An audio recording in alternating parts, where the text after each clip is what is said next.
বিএনপির শীর্ষ নেতা জনাব মির্জা আব্বাস অতি সম্প্রতি তিনি একটি বক্তব্য দিয়েছেন যা সারা বাংলাদেশে রীতিমতো তোলপাড় সৃষ্টি করেছে। বক্তব্যটি হলো, তিনি যেটা বলেছেন, বর্তমান জামানাতে দুর্নীতি, অনিয়ম, টাকা পাচার, স্বৈরাচারী আচরণ, স্বজনপ্রীতি অর্থাৎ শেখ হাসিনার বিরুদ্ধে যে সকল অভিযোগ রয়েছে, যার কারণে তিনি ক্ষমতাচ্যুত হয়েছেন এবং যার কারণে তাকে দেশ ছেড়ে চলে যেতে হয়েছে। তো এরকম যত কর্মগুলো হয়েছে, তিনি এক কথায় যেটা বলেছেন যে তার চেয়ে দ্বিগুণ অপকর্ম বর্তমান সরকারের মধ্যে হচ্ছে এবং চমৎকার একটি শব্দ বা বাক্য ব্যবহার করে তিনি এটি ফুটিয়ে তুলেছেন। তার বক্তব্যটা হলো, শেখ হাসিনা এই দেশের 12টা বাজিয়ে গেছে আর ডক্টর মোহাম্মদ ইউনূস ইতিমধ্যে গত এক বছর 24 বাজিয়ে দিয়েছে, দ্বিগুণ অপকর্ম করেছে। তাহলে বোঝার চেষ্টা করুন যে শেখ হাসিনা যদি 15 বছরে 12টা বাজায়, যোগ একটা সাধারণ ঐকিক অঙ্ক করেন, 15 বছরে 12টা বাজিয়েছে, এক বছরে ডক্টর ইউনূস বাজিয়েছেন 24টা। তাহলে ডক্টর মোহাম্মদ ইউনূস যদি 15 বছর সময় পান, 15 বছর সময় পান, তাহলে বাংলাদেশের কয়টা বাজবে একটু আন্দাজ করতে থাকেন। এবং এরকম একটা গুরুতর অভিযোগ জানাতন লোক নয়, মির্জা আব্বাসের মতো সিনিয়র শীর্ষ নেতা এই বক্তব্য দিচ্ছেন। আপনারা সবাই জানেন যে বিএনপির রাজনীতিতে যে সকল শীর্ষ নেতৃবৃন্দ রয়েছেন, যেমন মির্জা ফখরুল ইসলাম আলমগীর, মির্জা আব্বাস, তারপরে জনাব সালাউদ্দিন সাহেব, এরপরে আমির খসরু মাহমুদ চৌধুরী, এই মানুষগুলো যারা শীর্ষ পর্যায়ে রয়েছেন, আরও কয়েকজন, কিন্তু এদের নামে বারবার আসছেন। তো তাদের ব্যক্তিগত জীবন, রাজনৈতিক জীবন বিএনপি বিরোধী যারা শক্তি রয়েছেন তারা তছনছ করে দিচ্ছেন। সরকার যারা চালাচ্ছেন তারা এই সবাইকে টার্গেট করেছেন। আবার সরকারের সঙ্গে আছেন যারা সাহায্যকারী, সরকারের তাবেদারও বলতে পারেন, অথবা তাদেরকে ডিফ্যাক্টো সরকার বলতে পারেন, বিএনপি বিরোধী বলতে পারেন। এইরকম পক্ষগুলো যারা সরকারের সঙ্গে সম্পৃক্ত, সেখানে এনসিপি বলেন, জামাত বলেন, অন্যান্য ছোট ছোট যে সকল দল রয়েছেন যারা তলে তলে সরকারের সঙ্গে আছেন, তারা চান যে ডক্টর মোহাম্মদ ইউনূস 1000 বছর বাংলাদেশে থাকুন, তিনি প্রতি বছর বাংলাদেশে একটা করে নোবেল পুরস্কার নিয়ে আসুন। তারা চাচ্ছেন যে তিনি প্রতি মাসে বিদেশে যান এবং প্রতি মাসে বিদেশে গিয়ে 2-3টি ডক্টরেট ডিগ্রি বাংলাদেশে নিয়ে আসেন। তো এই রকম যারা ডক্টর মোহাম্মদ ইউনূসের কল্যাণ কামনা করছেন, তার দীর্ঘায়ু কামনা করছেন, তার সফলতা কামনা করছেন, তাদের দুই চক্ষের শুল হলো 1 নম্বরে তারেক রহমান। তারা তারেক রহমানকে দেখলেই তাদের ঘুম হারাম হয়ে যায়। আমি অনেক বিএনপি বিরোধী শক্তি তাদের এই কিছু ভিডিও শুনেছি, তাদের একান্ত আলাপ আলোচনা শুনেছি। তারা তারেক রহমান সাহেবের নামও শুনতে পারেন না, তার চেহারাও দেখতে পারেন না। যদি সামাজিক মাধ্যমে তারেক রহমান সাহেবের কোনো বক্তব্য তারা শোনেন, কোনো কথা শোনেন, তাহলে তারা রীতিমতো অস্থির হয়ে যান, পাগল হয়ে যান, অ্যালার্জি এসে যায় শরীরে। এবং অনেকে বলেন যে আমাকে মেডিটেশন করতে হয়, এতটা বিরক্তি লাগে যে তার কথা শুনলে, তার চেহারা দেখলে আমাকে মেডিটেশন করে, যোগ ব্যায়াম করে এই মন থেকে তারেক রহমানের কথা, বক্তব্য, চেহারা এগুলো আমাকে মুছে দেওয়ার জন্য কষ্ট করতে হয়। তো বোঝার চেষ্টা করেন যে এই কথাগুলো আমি বললাম যে আমি তথ্য প্রমাণ সহকারে কথাগুলো বলতে পারবো। এবং যারা এই সকল কথাবার্তা বলছেন তারা তাদের এই সামর্থ্য অনুযায়ী ইন্টারনেটে বিএনপির তারেক রহমান সাহেব সহ তাদের শীর্ষ যারা নেতৃবৃন্দ রয়েছেন তাদের 14 গোষ্ঠী উদ্ধার করে গোপনে, প্রকাশ্যে, ডাইরেক্টলি সরাসরি, ইনডাইরেক্টলি, পরোক্ষভাবে, যেটাকে বলা হয় ক্যারেক্টার অ্যাসাসিনেশন, সেই ক্যারেক্টার অ্যাসাসিনেশন তারা শুরু করে দিয়েছেন। তো সেই দিক থেকে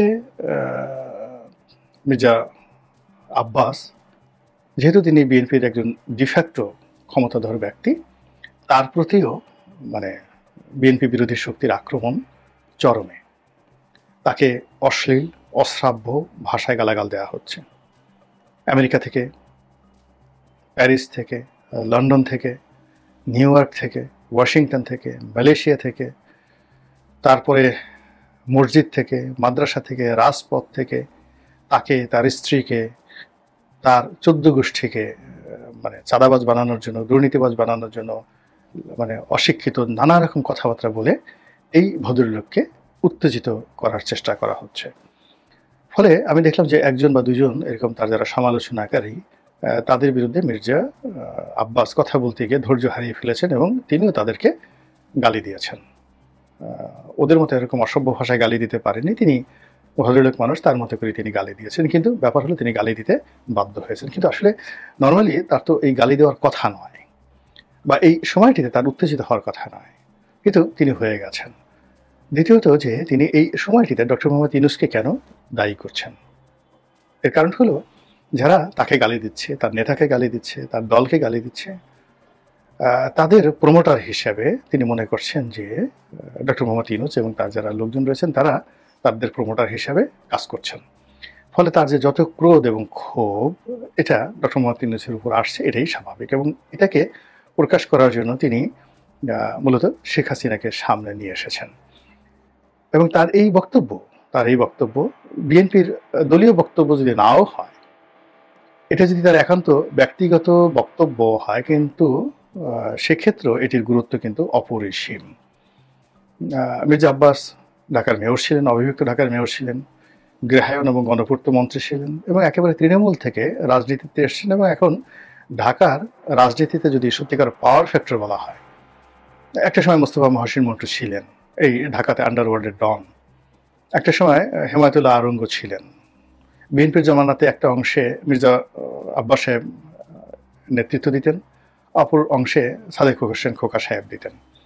এখন সাদেক হোসেন খোকার যে এরিয়া, সেই এরিয়াতে আবু হোসেন বাবলা আছেন, সেই এরিয়াতে নবিউল্লাহ নবী আছেন, সেই এরিয়াতে তার ছেলে এশরাক আছেন।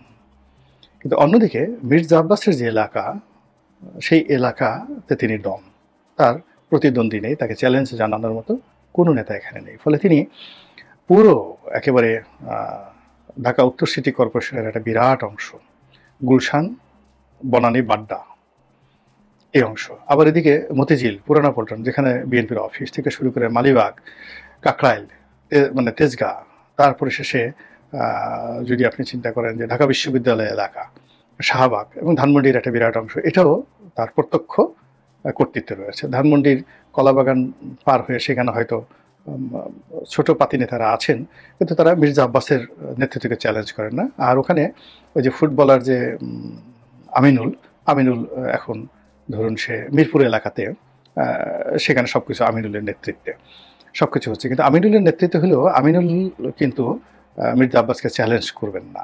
আবার এখানে নবিউল্লাহ নবী, এশরাক বা অন্যান্য যারা আছেন তারাও মির্জা আব্বাসকে অসম্মান করবেন না, বরং মির্জা আব্বাসের নেতৃত্ব, মুরব্বীপনা তারা মেনে নেবেন। ফলে কি হলো, এখন যদি বিএনপি রাজনীতিতে ঢাকা শহরের যাকে বলা হয় গডফাদার যদি ধরা হয়, তিনি মির্জা আব্বাস।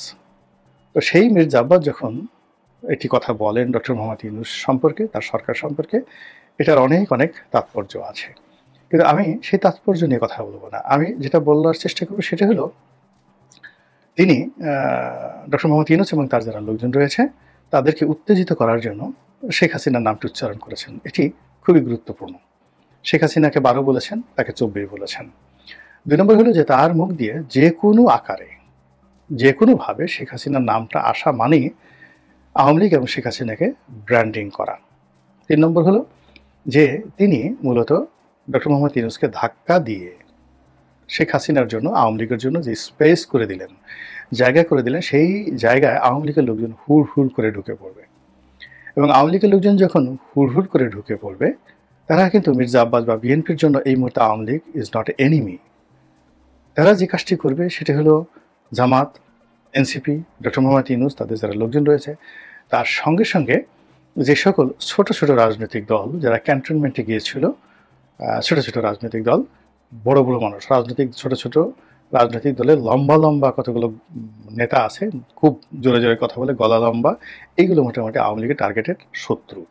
এবং যারা মূলত ডক্টর মোহাম্মদ ইউনূস, তারপরে সংস্কার কমিশন, তারপরে ঐক্যমত্য কমিশন, এখানে নিয়মিত ঘন যেয়ে এই জায়গাগুলোর পোলাও কুরমা খেয়ে জাস্ট তারা সারা জীবনে যে রাজনীতি বা নেতৃত্বে যে স্বাদ, আহ্লাদ বা স্বীকৃতি তারা যেটা অর্জন করতে পারেনি, ডক্টর ইউনূসের কল্যাণে তারা এখন অনেকেই জাতীয় নেতায় পরিণত হয়েছেন। এই লোকগুলোর প্রতি আওয়ামী লীগের যে ক্ষোভ রয়েছে, সেই ক্ষোভ চরিতার্থ করার জন্য মূলত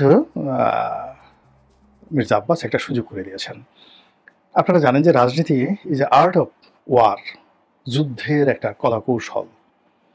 যতক্ষণ না পর্যন্ত অস্ত্র দিয়ে আঘাত করা না হয় এবং আঘাত করে রক্তাক্ত করা না হয়, ততক্ষণ পর্যন্ত মানুষের মন, মস্তিষ্ক এবং শরীরের যে যুদ্ধ প্রতিপক্ষের বিরুদ্ধে, এটা যখন রাজনৈতিক ক্ষমতা বা রাষ্ট্র ক্ষমতা দখলের নিমিত্তে হয়, প্রভাব প্রতিপত্তি বিস্তারের জন্য হয়, সেটাই রাজনীতি। ফলে রাজনীতি কোনো অংশেই যুদ্ধের চেয়ে কম ভয়াবহ নয়। এবং সেই রাজনীতির একজন গডফাদার, একজন ডন, একজন অভিজ্ঞ মানুষ, একজন বস, তিনি যখন শেখ হাসিনার নাম নেন, তিনি যখন ডক্টর মোহাম্মদ ইউনূসকে 24 গুণ বানিয়ে দেন, সরকারকে 24 গুণ বানিয়ে দেন, এর মধ্যে রাজনীতির অনেক অনেক হিসাব রয়েছে। এবং সেই হিসাব যদি বিএনপি করতে পারে, জামাত করতে পারে, ডক্টর মোহাম্মদ ইউনূস করতে পারে, তুলনামূলকভাবে ক্ষয়ক্ষতি কম হবে। আদারওয়াইজ কি যে হবে একমাত্র আল্লাহ জানেন। মহান আল্লাহ আমাদের সবাইকে হেদায়েত দান করুন এবং হেফাজত করুন। আসসালামু আলাইকুম ওয়া রাহমাতুল্লাহি ওয়া বারাকাতুহু।